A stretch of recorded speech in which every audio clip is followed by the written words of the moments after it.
بسم اللہ الرحمن الرحیم۔ السلام علیکم ناظرین۔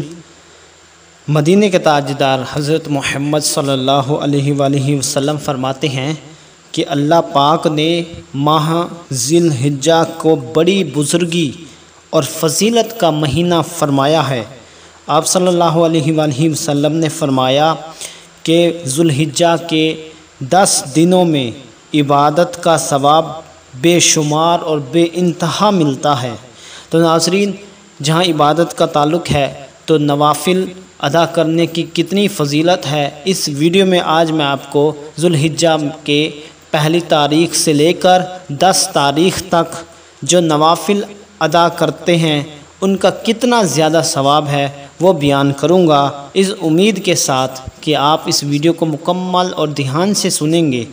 ناظرین، ماہ ذی الحجہ کی پہلی شب بعد نماز عشاء 4 رکعت نماز 2 سلام سے پڑھنی ہے، یعنی 2 رکعت نماز پڑھنی ہے، پھر 2 رکعت نماز پڑھنی ہے۔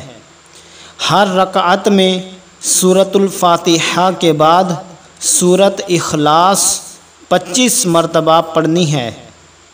اللہ پاک اس نماز پڑھنے والے کو بے شمار نمازوں کا ثواب عطا فرمائے گا انشاءاللہ۔ پہلی شب سے 10ویں شب تک روزانہ بعد نماز عشاء 2 رکعت نماز پڑھے۔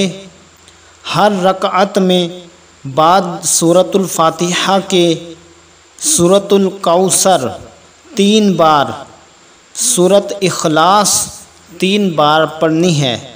انشاءاللہ اس نماز کی عظمت کے سبب اللہ پاک اس کے نامہ اعمال میں بے شمار نیکیاں عطا فرما کر بے شمار برائیاں مٹا دے گا۔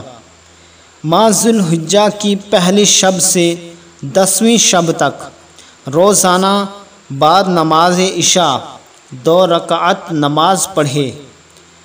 پہلی رکعت میں سورۃ الفاتحہ کے بعد آیت الکرسی 1 بار، سورۃ اخلاص 15 بار۔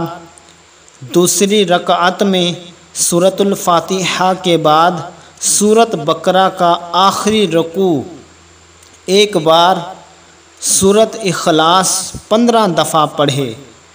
اس نماز پڑھنے والے کے گناہ اگر ریت کے ذروں کے برابر بھی ہوں گے تب بھی اللہ تعالیٰ اپنی قدرت کاملہ سے اس کے گناہ معاف فرما کر انشاءاللہ مغفرت فرمائے گا۔